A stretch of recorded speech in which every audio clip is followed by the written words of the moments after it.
Muy bien, buenos días, buenas tardes o buenas noches, dependiendo de el lugar donde y la hora en que nos escuchen. Bienvenidos a este podcast, que es el podcast de la Farmacia TV. En esta ocasión estaremos hablando acerca de lo que es dolor y cuidados paliativos. Debido a que tenemos experiencia en el tema, tanto la doctora Fabi como un servidor, pues en esta ocasión no tenemos invitados, sería un poco distinto al formato usual que llevamos. Entonces, le doy la palabra a mi compañera, la doctora Alma Fabiola Favela, para que dé un mensaje de inicio y pasamos posteriormente al video introductorio. Adelante, Fabi. Hola, ¿qué tal? Buen día, es un gusto estar aquí de nuevo y pues con este tema que, bueno, a mí me apasiona bastante y espero que sea de utilidad para todos. Entonces, pasamos al video introductorio.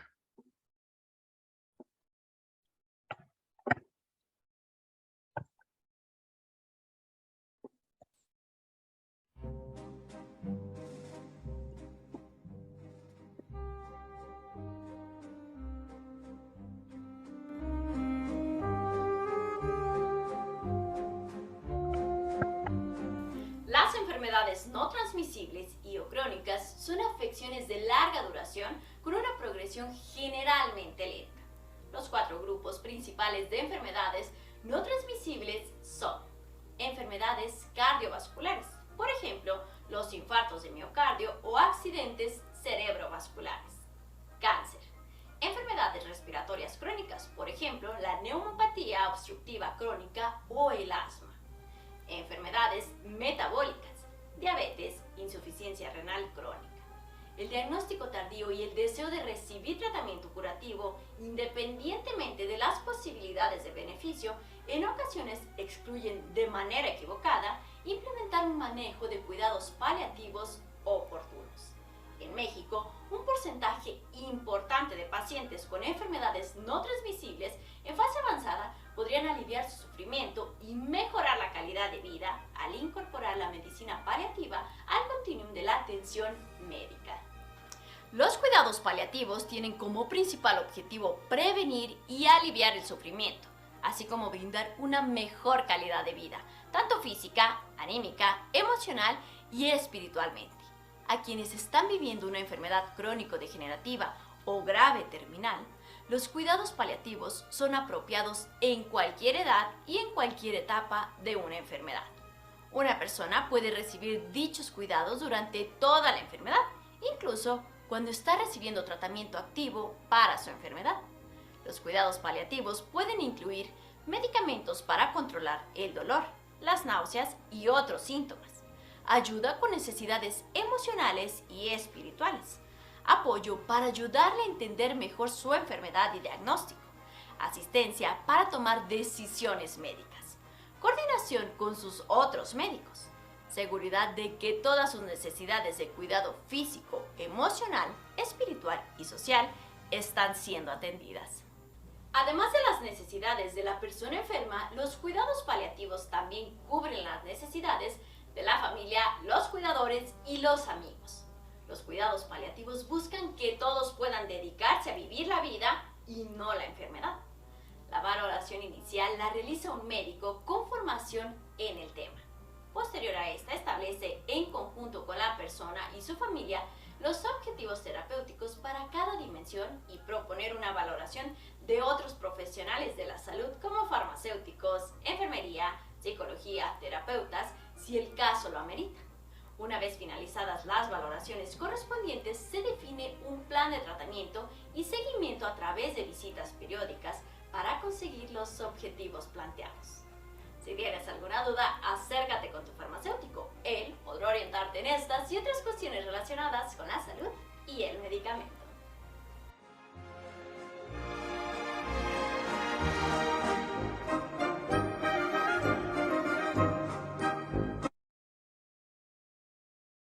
Muy bien, pues creo que aquí queda bastante claro cuál es más o menos el término que podemos aplicar a este concepto de cuidados paliativos. Muchas ocasiones se tiene idea de el enfermo terminal, ¿no? Se habla de un enfermo terminal, una enfermedad terminal, o el enfermo que está desahuciado, ¿no? Anteriormente se hablaban de esos términos. Pero bueno, preferimos hablar de enfermedades que amenazan la vida del paciente, ¿no? Esa es, digamos, una aclaración pertinente. Fabi, ¿quieres añadir algo más a esta parte introductoria?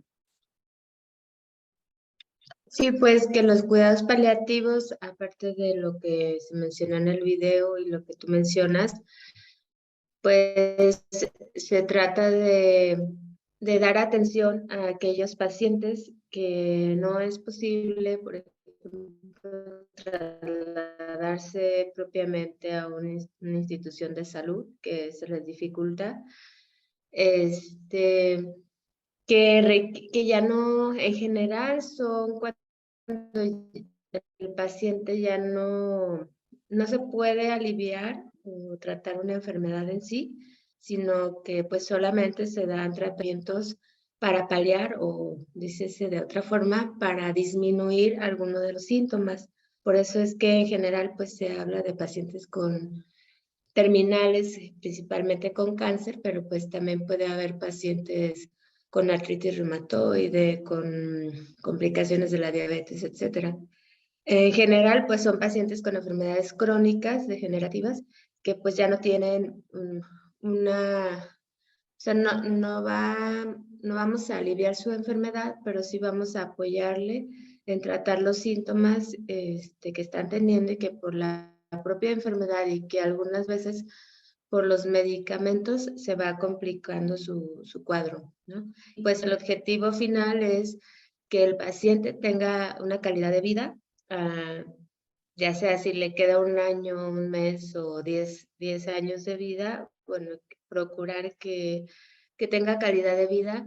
Y aquí es muy importante la integración tanto del equipo de salud como las enfermeras, los médicos tratantes, y también se hace una integración con los familiares. Este es una de las características de los cuidados paliativos, que está muy involucrado la parte familiar y como decía también en el video, pues no solo se enfoca en la salud física, sino también en la salud emocional, en la salud espiritual. Correcto, muy bien. Bueno, creo que ha sido bastante clara la explicación. Hay muchas cosas que podemos hablar al respecto, pero vamos a pasar ahora a algunas preguntas que se grabaron en video en la sección que nosotros ya denominamos la voz del paciente. Vamos a escuchar.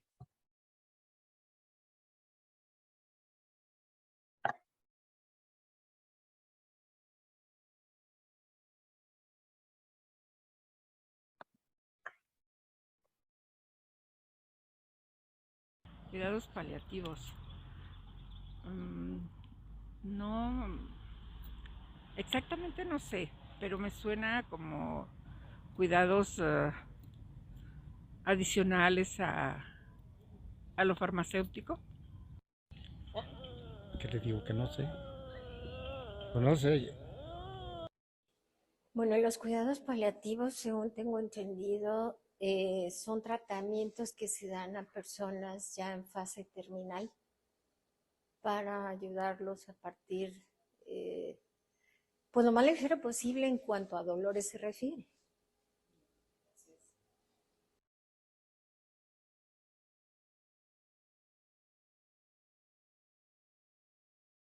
Bueno, si el familiar está ya eh, en una situación terminal de su enfermedad, yo pienso que sí aceptaría que se los indicaran, ¿no?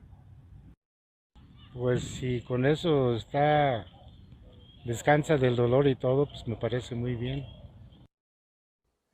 Yo sí la considero, viable de utilizar, porque yo ya pasé por 2 trances así, y el ver sufrir al familiar sin poder hacer nada más que ayudarlo a estar sin dolor, yo creo que sí es viable que se utilice.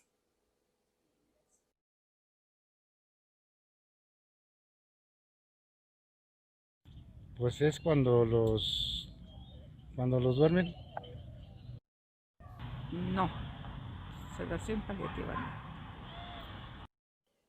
La sedación paliativa, no exactamente, pero quiero pensar que es a base de medicamentos tranquilizantes para que estén ellos en paz.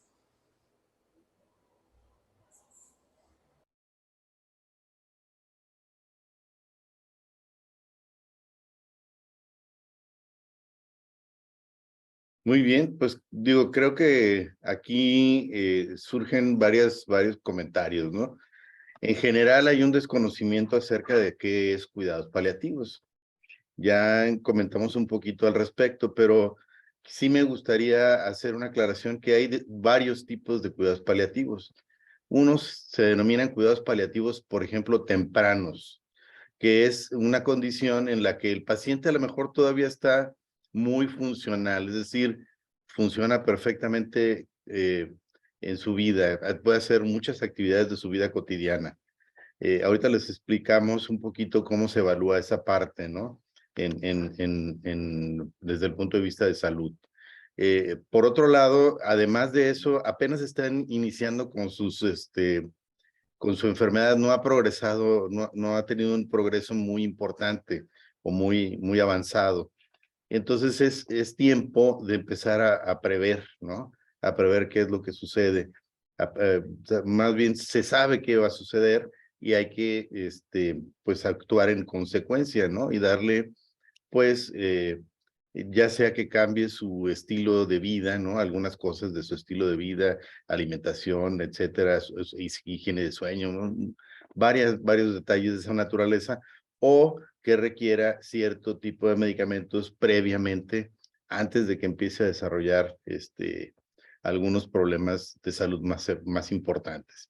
Y luego vienen los cuidados paliativos, que son propiamente los que normalmente se otorgan durante el proceso de la enfermedad activa, que es precisamente puede ser para aliviar el dolor o para aliviar algunos otros síntomas asociados a su enfermedad. Puede ser que tenga, no sé, náusea, puede ser que tenga alguna otra condición, entonces hay que atenderlo, ¿no? Y los cuidados paliativos finales, que son justamente en donde se hablaba de esta parte de la sedación paliativa, que es cuando ya hay síntomas que son muy difíciles, ya no se controlan pues con la medicación habitual ni con los ajustes de dosis correspondientes, ¿no? Entonces ya entra esta parte de que el paciente, para que no esté en una situación de angustia, ¿no? Que digamos tenga demasiado dolor y demasiado ese síntoma que lo esté molestando mucho tiempo y que tenga que ver con su calidad de vida. Bueno, pues en ese sentido se le da una serie de medicamentos o combinaciones de medicamentos para que el paciente poco a poco vaya bajando su nivel de conciencia, ¿sí? Que esté, pues digamos, menos consciente, pero que a su vez esté más tranquilo y que tenga mejor controlados esos síntomas. ¿Quieres añadir algo al respecto, Fabi? No, pues creo que está ya muy completo la parte esta del concepto en donde abordamos qué se hace en cuidados paliativos y que pudiera abarcar con estos pacientes, ¿no? Sin duda, pues ha sido uno de los elementos importantes porque anteriormente solo se trataba al paciente, pues procurando tratar un síntoma o en sí la enfermedad, pero ahora pues ya se maneja de una forma más integral. Correcto. Precisamente esta parte me gustaría ampliar un poco el concepto de cómo determinar qué hacer con el paciente. Bueno, existen varios indicadores, vamos a ponerlo así, ¿no? De que nosotros podemos acudir a ellos. Y son escalas, ¿no? Ciertas escalas que se utilizan para evaluar la condición del paciente. Una de ellas es la escala de Karnofsky, ¿no? Que es una escala que mide, digamos, qué tan funcional es el paciente o la persona que está enferma, ¿no? En términos generales, para poder realizar todas las actividades que normalmente hace una persona común y corriente, ¿no? Como levantarse, vestirse, bañarse, ir al baño, no sé, alimentarse, etcétera, ¿no? Entonces son una serie de preguntas que, digamos, el 100% de ese índice significa que la persona es 100% funcional. Si, digamos, estuviera a la mitad, el 50%, pues ya no es tan funcional, ¿no? Ya requiere ayuda para algunas situaciones. Generalmente en cuidados paliativos, entre más bajo sea ese porcentaje, ¿no? 40, 30%, más condiciones requiere de atención, más ayuda requiere el paciente y por lo tanto hay que intervenir en pues la evaluación del mismo. Esa es una de las escalas que se utilizan, pero se utilizan algunas otras. ¿Quieres platicar un poquito más de esto, Fabi? Pues una que es la de manejo del dolor, que es la EVA, o otro tipo de escalas para medir el dolor que está presentándonos el paciente. Creo que es una de las principales, porque de ahí nos da la pauta para el manejo del paciente. Normalmente estos pacientes que están en casa, pues uno de los principales síntomas que se tratan es el dolor. Entonces creo que es una de las escalas más importantes, que hay diferentes formas de medirlo, pero es algo que se tiene que medir. Correcto. Además de medir el dolor, de medir la funcionalidad del paciente, hay que medir otras cosas, ¿no? Y ahí es donde entra la participación de un equipo, ¿no? Es importante, a lo mejor nos puedes hablar un poquito de cómo integrar ese equipo de atención al paciente, ¿no? Hay pacientes que efectivamente pueden acudir a una consulta y todavía se mueven, tienen cierta funcionalidad importante, pero hay pacientes que no lo pueden hacer, que hay que acudir, digamos, al domicilio del paciente y atenderlo en ese lugar. Entonces, generalmente se evalúa pues la condición en la que vive el paciente, digamos, una condición un poco más integral, ¿no? Se evalúan varias cosas y ahí sí hay que integrar un equipo. Platícales a nuestra audiencia, por favor, Fabi, acerca de tu experiencia en este sentido. Pues en general el equipo de salud que está integrado por el médico responsable del equipo de cuidados paliativos que asiste a la casa del paciente. Puede ser uno o dos, o incluso los especialistas a veces sí se pueden integrar. El personal de enfermería, eso es muy importante. El trabajo social, que es una de las partes medulares de este tipo de cuidados, como decía Carlos, porque ahora solo se ven otros aspectos. Entonces, por ejemplo, desde el aspecto económico, si se evalúa si el paciente realmente tiene una necesidad de la atención, o sea, del servicio, porque puede haber otros pacientes que pueden tener condiciones mínimas y pues se le da prioridad, ¿no? A ese paciente. Se integra también pues obviamente por el chofer que traslada el equipo y el farmacéutico, que es una parte medular ya en el equipo de cuidados paliativos. En un inicio, hace muchos años, donde inició, principalmente fue en Estados Unidos, pues el farmacéutico no estaba integrado, pero después se integró como parte del equipo de salud y es una parte medular porque entonces el farmacéutico va a evaluar la pertinencia de los medicamentos que está teniendo el paciente, si presenta reacciones adversas, si presenta toxicidad o ineficacia terapéutica. Y dentro de esta parte farmacéutica, pues se evalúan varios elementos ya en la entrevista. Se trabaja en conjunto, o al menos desde mi experiencia, se trabaja en conjunto con los médicos y con las enfermeras para establecer el mejor tratamiento para ese paciente, y se le da seguimiento todo el tiempo, no solo el día de la consulta, sino estamos todo el tiempo en contacto de alguna u otra forma con el paciente, o aquí es la parte también que podríamos decir que integra el equipo de salud, es el familiar o el cuidador del paciente, ¿no? Que es una parte muy medular, porque al final él va a estar al pendiente de cómo se está comportando el paciente, cuáles son sus necesidades, si se le está o no administrando el medicamento y cómo está reaccionando. Entonces, se genera, por así decirlo, un puente de enlace entre el médico, el familiar y el farmacéutico, para poder establecer la farmacoterapia más adecuada para ese paciente. Correcto. Muy bien. Esto que se acaba de mencionar, que Fabi acaba de aclararnos, es importante porque, bueno, donde nosotros hemos tenido oportunidad de colaborar, que es el Instituto Jalisciense de Alivio al Dolor y Cuidados Paliativos, existe este programa que es el programa de cuidados paliativos domiciliarios, en el cual se integra justamente así el equipo.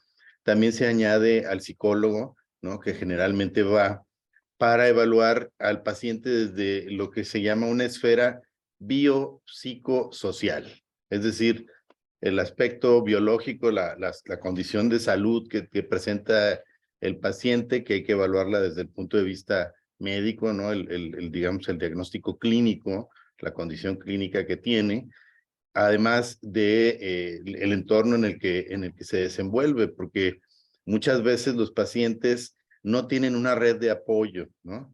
Puede ser que el paciente esté enfermo y solamente tenga, no sé, una pareja, o puede ser que tenga a un hijo o una hija, o a un familiar de otro tipo, y solamente tenga ese apoyo, y bueno, pues es complicado y es muy cansado, digamos, para el cuidador, ¿no? Atender a solamente un cuidador atender a un paciente en esas condiciones, ¿no?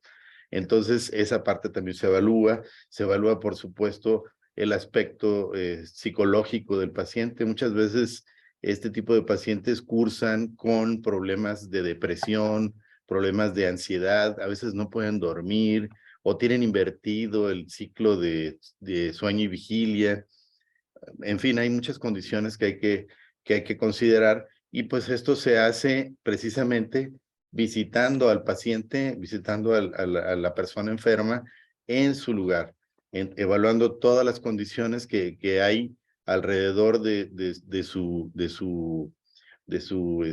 estancia en su hogar, en su casa, ¿no? Y evaluando todas esas condiciones, ¿no? Para poder hacer un plan de actuación pues más adecuado, más acorde a las condiciones y definido en forma personal, ¿no? Pues no es lo mismo para una persona que para otra, ¿no? Hay personas que a lo mejor incluso el tener demasiada red de apoyo complica el tratamiento, porque una persona opina una cosa y otra persona opina otra, y a veces el que realmente lo cuida está en desacuerdo con los demás. En fin, son detalles de esta naturaleza que hay que considerar, ¿no? Dentro del tratamiento.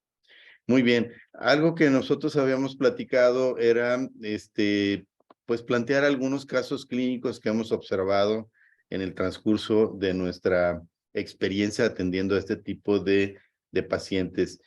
¿Nos puedes compartir tu experiencia, Fabi, en este sentido? Pues sí, tengo varias experiencias, pero voy a mencionar, por ejemplo, un caso que era una paciente que vivía sola. Realmente tenía un cuidador, pero no estaba como muy al pendiente de ella. Y a mí lo que me impactó de ese caso, bueno, primero que las condiciones en las que vivía, que no eran unas condiciones tan humanas, y que, bueno, a esa paciente le dejaban morfina en tabletas, ¿no? Pero cuando pues se evaluaba en la visita, ella decía que tenía dolor, ¿no? Que el medicamento no era suficiente y así pasaron como 2 visitas hasta que en una visita, porque normalmente la integración del farmacéutico no es como bien aceptada porque las personas todavía no saben cuál es nuestra función. Entonces, y pues en ese tiempo, hace varios años, pues era como el inicio, ¿no? De la integración del farmacéutico, de lo que hacíamos. Entonces, pues la paciente no me tenía la suficiente confianza hasta que pasaron varias visitas, como ella no le decía a los médicos ni a las enfermeras lo que estaba pasando, entonces tuvo el acercamiento conmigo y me dijo que su hijo se llevaba, quien lo cuidaba, pues, se llevaba el medicamento y pues le daba unas tabletitas rositas, ¿no? Que era en aquel tiempo el mejor alito que vendían rositas, ¿no?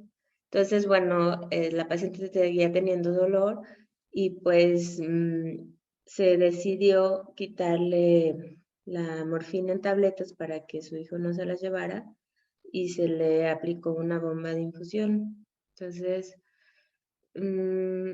ahí quiero rescatar, pues, una que la paciente, como ya no me ponía una bata, de alguna forma le permitía como tener a lo mejor un tipo de confianza diferente, que la posición del médico con una bata, ¿no? Y yo no iba a hacerle una auscultación, ni tampoco porque yo solo tomaba notas de lo que se hacía por parte del médico. Entonces, bueno, ahí pues entendí que, por ejemplo, nosotros como farmacéuticos, al no ser como el médico tratante o tener otra posición diferente con el paciente, pues podemos permear y podemos dar esa confianza para que el paciente nos comparta su experiencia con el medicamento, con su enfermedad, con su situación, porque no fue la única que se acercó y me compartió su experiencia personal, ¿no? Tuve varios pacientes que tenían esa apertura y pues yo los escuchaba, aparte de hacer la entrevista, que al final pues es una valoración integral, porque pareciera que solo es revisar los medicamentos, pero si el paciente tiene un contexto estresante, donde no tiene dinero, donde su alimentación no es adecuada, entonces el tratamiento farmacológico no va a funcionar por más intentos que se hagan, ¿no? Entonces, con esta paciente fue que le estaban quitando el medicamento por una situación de su hijo y pues al final la intervención a lo mejor no fue mucha, solo proponer que se hiciera un cambio de administración de medicamentos, que fue por bomba de infusión para evitar que se estuviera fugando las tabletas, ¿no? Entonces, lo que quiero compartir ahora pues es que como farmacéuticos tenemos una función social y es una responsabilidad compartida con todo el equipo de salud. Y hacer este servicio de atención al paciente más, es un poco más cercano, ¿no? Porque ya nos estamos involucrando con su situación biopsicosocial y entonces nosotros como profesionistas pues tendríamos que tener otro tipo de capacitación para poder apoyar a estos pacientes. Sí, es correcto. Bueno, ahorita vamos a pasar a contestar algunas preguntas, pero antes de eso me gustaría a mí compartir un poco una reflexión acerca de esto que acaba de mencionar Fabi, la doctora Fabi. A mí bueno, yo les quiero comentar una experiencia muy reciente justamente de una paciente joven de 38 años, más o menos aproximadamente, que tiene pues más bien todavía un problema de cáncer de mama en estadio 4 con metástasis y en su situación de depresión, que ella estaba muy deprimida, el médico tratante decidió añadirle para su tratamiento mirtazapina, que es un tipo de antidepresivo. Sin embargo, justamente lo que pasó o lo que estaba pasando es que la paciente estaba tomando al mismo tiempo otro antidepresivo, que es la sertralina. Sin embargo, eso no se lo comentó al médico, al equipo médico, pero sí se lo comentó al farmacéutico, ¿no? En este caso, hubo ese acercamiento y eso empezó a explicar ciertos síntomas que nosotros determinamos en ese momento y que, bueno, fue un caso interesante porque a final de cuentas desarrolló algo que se denomina síndrome serotoninérgico, ¿no? Que es una reacción adversa por la interacción entre estos dos medicamentos y que genera ciertas condiciones en el paciente, pues adicionales en sí a la enfermedad y al dolor que ella ya padecía acerca de su enfermedad de base, su cáncer, ¿no? El problema de cáncer que tenía. Entonces, de esta manera, como se dice, pues, tenemos esa posibilidad, ¿no? Ese acercamiento con el paciente que hay que aprovechar. Una de las cosas que generalmente como farmacéuticos nosotros podemos hacer en este tipo de pacientes es separar los medicamentos que debe de dejar de tomar de los que va a seguir tomando, ¿no? Y explicarle para qué sirven esos medicamentos y cuál es su función. Muchas veces los pacientes tienen la idea de que un antidepresivo, por ejemplo, se lo van a tomar e inmediatamente van a sentir alivio de sus condiciones. Pues eso no es cierto, ¿no? Un antidepresivo tarda entre 3 y 4 semanas realmente en hacer efecto, en empezar a hacer efecto. Entonces eso hay que dejárselo muy, muy claro al paciente porque si no lo entiende, va a abandonar el tratamiento, va a cambiar por otro y va a hacer ese círculo vicioso, digamos, en el cual no encuentra alivio a sus condiciones, ¿no? Muy bien. Pasaremos ahora, entonces, a la contestación de algunas preguntas. Hay aquí una pregunta que nos hacen. Dice, el público en general desconoce qué son los cuidados paliativos. El médico generalmente no interviene en este sentido, ya que se le prepara profesionalmente para curar. Y cuando ya no hay una cura en una enfermedad, solo dicen que se hizo todo lo humanamente posible. ¿Consideran que hace falta más capacitación acerca del tema a los profesionales de la salud? ¿Qué les podemos decir, Fabi? Pues que sí, en ese sentido a lo mejor sería orientar a los médicos de que a lo mejor ya no tiene una solución la enfermedad del paciente, ¿no? Pero se le puede apoyar al paciente para que tenga una calidad de vida adecuada en lo que llega a su finalización y que existe pues este elemento de los farmacéuticos que puede apoyar al tratamiento que está el paciente, porque muchas veces, o sea, ya no tiene una solución para la enfermedad, ¿no?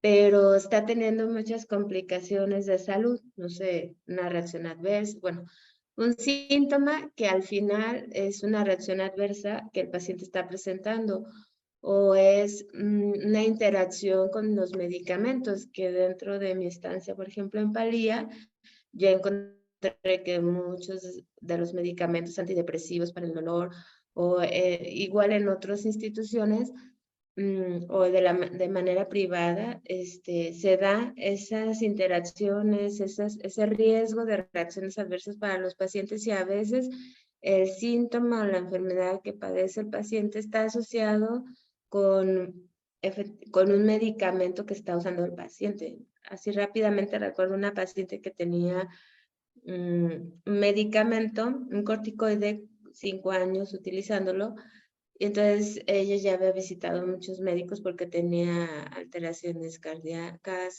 ginecológicas, etcétera. Entonces decían que estaba loca porque la clínica no le daba para el diagnóstico de una enfermedad. Entonces, cuando yo hago la intervención, pues resulta que eran reacciones adversas debidas al uso excesivo del corticoide. Entonces, es hacer conciencia con todos los profesionales de salud, con las personas mismas, la población en general, que los medicamentos nos pueden generar síntomas o enfermedades que a veces no son explicados clínicamente, o sea, no te da toda una clínica de diagnóstico, y que entonces para eso nosotros como farmacéuticos podemos orientarlos. Entonces, como equipo, creo que los médicos podrían estar abiertos a que el paciente puede tener otras opciones. A lo mejor no tiene una opción para curar la enfermedad,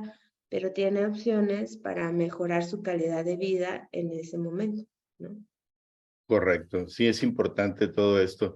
Ahora, un aspecto también que hay que considerar es que, perdón, dentro de esta actuación, este plan de actuación que se puede desarrollar, es importante tener una reunión con el equipo que atendió al paciente en su domicilio, ¿no? En la cual precisamente se vean este tipo de situaciones. En muchas ocasiones, este tipo de detalles pasan desapercibidos por el médico, ¿no? O inclusive enfermería, que a veces hace una labor de atención muy específica al paciente, pues se concentra tanto en esa parte que olvida otros aspectos que hay que tratar dentro del paciente. Y entonces es importante que el punto de vista de todas las personas que asistieron a la visita domiciliaria y observaron la condición del paciente, pongan o expongan su punto de vista, ¿no? Para poder hacer un plan de actuación y resolver un poquito mejor, pues, las necesidades que tienen esos pacientes en sus cuidados paliativos, ¿no? Específicos. Bien, me gustaría pasar ahora, antes de regresar también, y les damos espacio de tiempo para plantear más preguntas, a lo que nosotros denominamos la sección del baúl del boticario. En esta ocasión, digamos, vamos a hacer un poquito de reflexión acerca de cómo se ha estado tratando el dolor a través del tiempo, ¿no?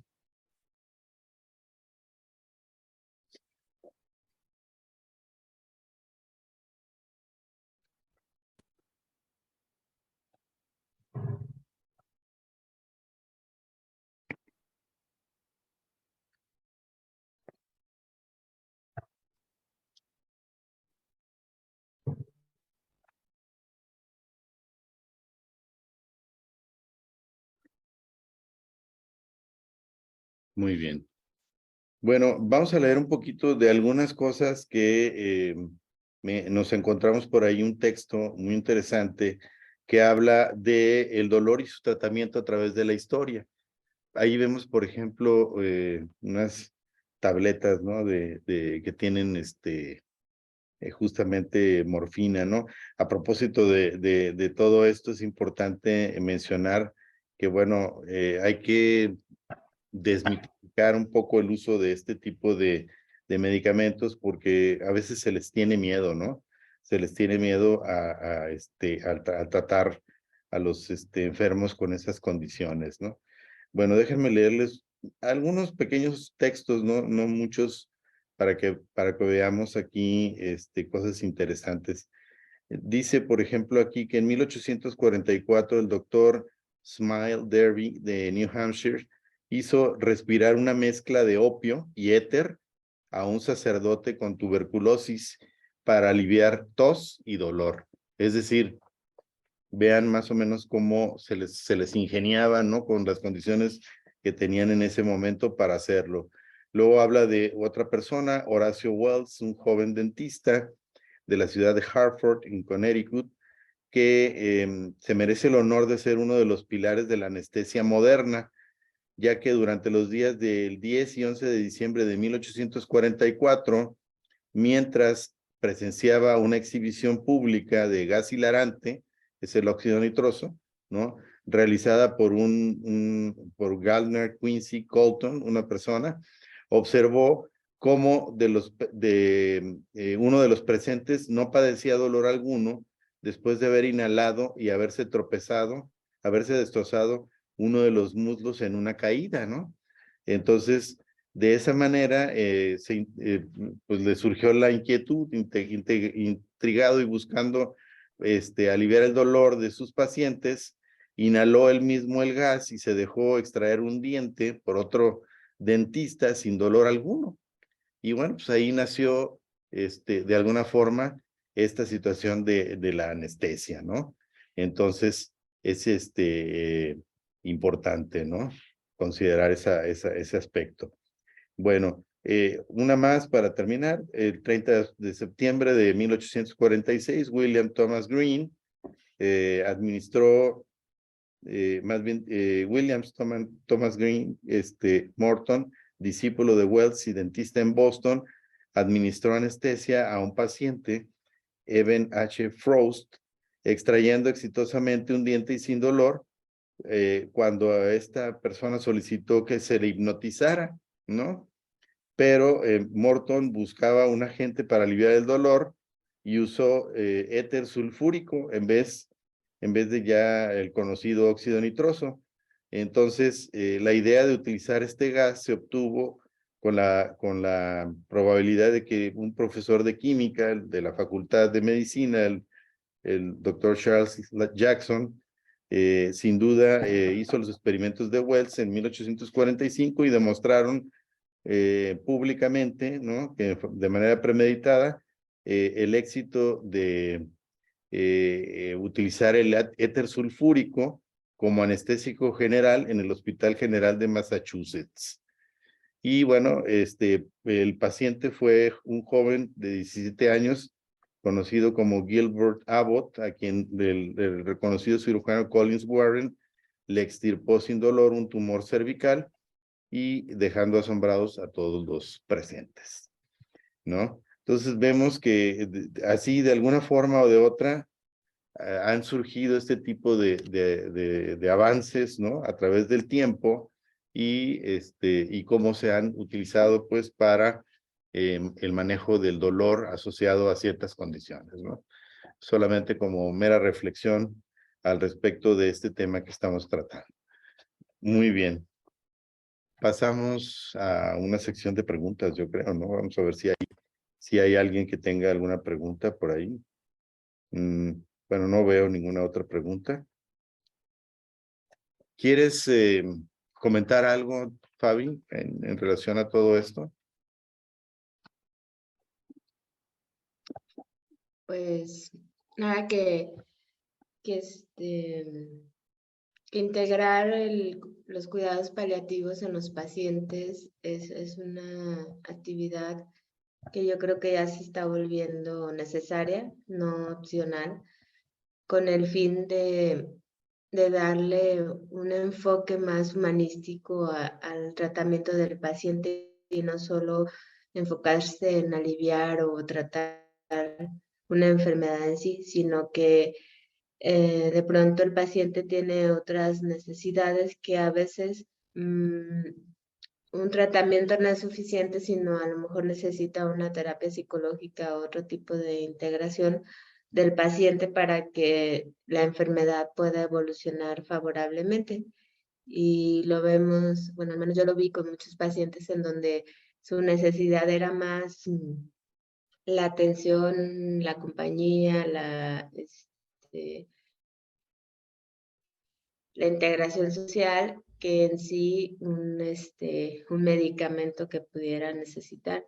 No estoy dejando de lado que el trabajo de los médicos, las enfermeras y todo no sea importante, sino que yo creo que podríamos estar un poquito más abiertos a integrar de manera más completa al paciente. Y, por ejemplo, pues voy a hablar un poquito de Palía para los que no conocen el instituto y los servicios que puede ofrecer.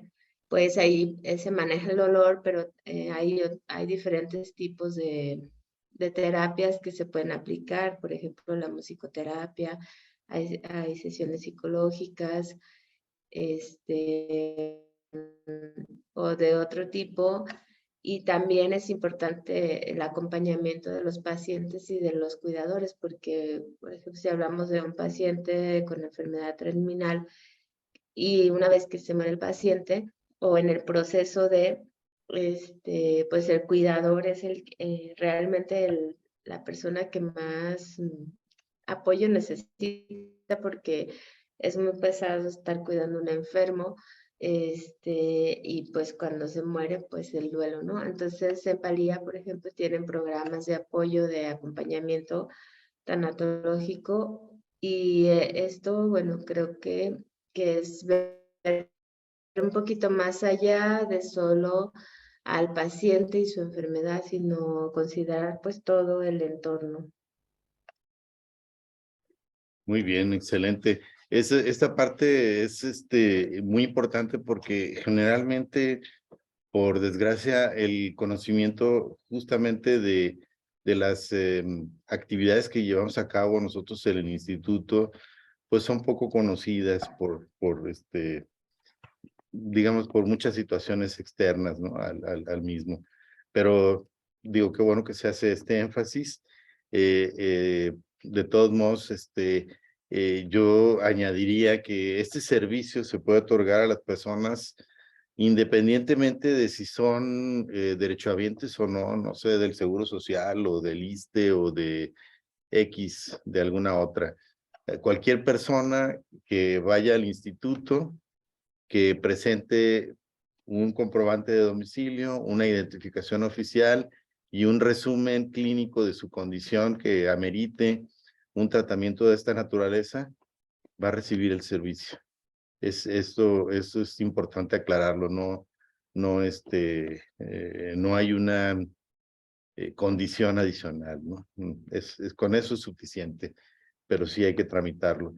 Si la persona puede hacerlo, el enfermo, pues adelante, pero si no lo puede hacer él, algún familiar lo podrá hacer. Entonces, es como se otorga esto. Aquí quería leer un par de comentarios. Uno del doctor Tomás Ábalos, que le mandamos un saludo allá a Nayarit. Dice, como académicos, cualquier definición dada a nuestros alumnos se queda corta ante la realidad vivida. Por eso es tremendamente importante abordar estos temas de la forma en que lo están haciendo. Mi reconocimiento a ustedes. Ok, muchas gracias.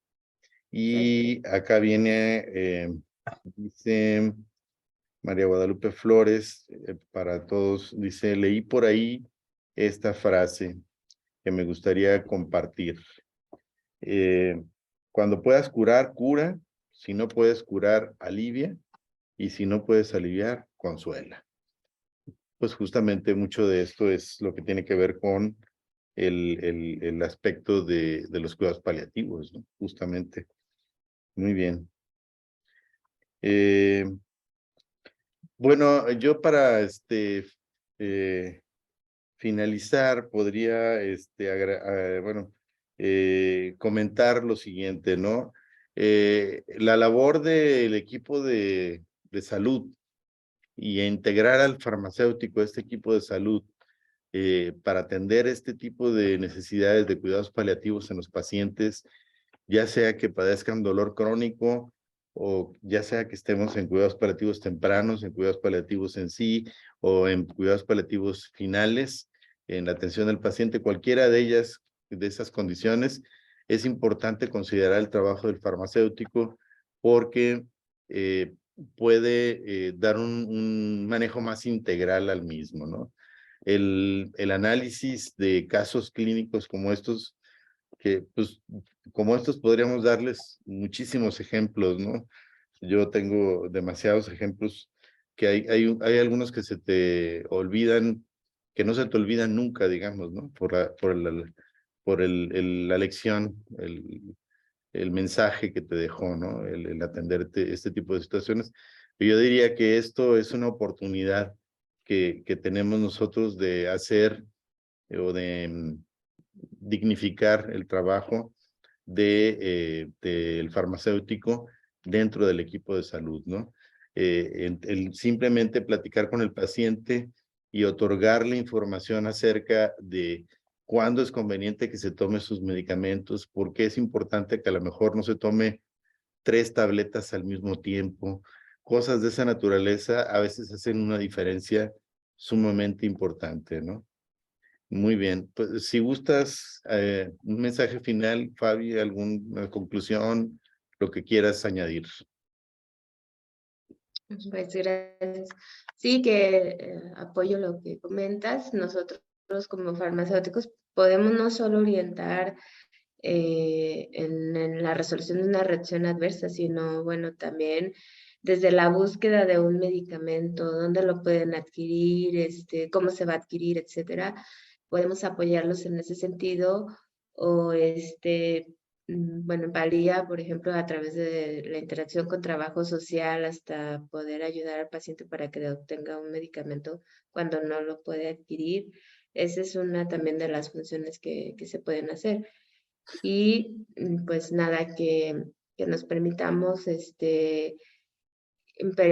colaborar con otros profesionales de la salud que tienen un papel también medular e importante y que pues si integramos sumamos nuestras fuerzas, nuestros conocimientos, podemos apoyar con más, con más certeza a los pacientes y a veces evitar gastos innecesarios, o situaciones que llevan a, pues, o que comprometen la vida del paciente o la salud del paciente, nada más. Y bueno, quería hacer la invitación al Congreso, no sé si en este momento o después. Adelante, adelante. Bueno, hay un congreso que se va a realizar ya próximo, voy a compartir la pantalla, de todos modos puse la información ahí en el chat.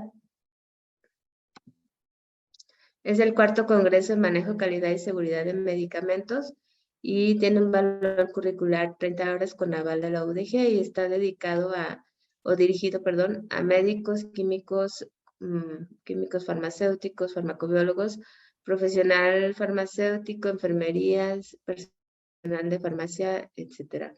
Los costos son en general 1,900 pesos a público en general y a estudiantes 1,400. Hay 3 talleres que se pagan aparte. Y está la información en la lámina que les compartí. Se va a hacer virtual y presencial los días 2, 3 y 4 de marzo del 2023. Si requieren información, con gusto ya se las puedo dar o pueden contactar vía WhatsApp los números que están ahí para más información o al correo. Ahí no se ve. Los correos que están ahí. Ese sería todo. Igual les compartí el programa. La verdad es que hay diferentes temas, diferentes personajes importantes. Quien esté interesado, los esperamos. Correcto, muy bien. Muchas gracias por la invitación. Y bueno, para finalizar, digamos ya en sí este tema, e invitarlos para la próxima sesión, ¿no? Recordemos, el tercer sábado del mes de próximo, en este caso de marzo. Y los invitamos a que nos sigan. Si ven esta grabación que estamos haciendo en este momento por, no sé, a YouTube o por Facebook, etcétera, pues suscríbanse a las redes de la Farmacia TV, pónganle ahí seguir o, no sé, suscribirse y la campanita y todo eso para que ustedes puedan recibir actualizaciones acerca de los temas que seguiremos tratando. Pues sin más, les agradecemos mucho el día de hoy la presencia aquí con nosotros y nos vemos la próxima ocasión. Que estén muy bien. Hasta luego.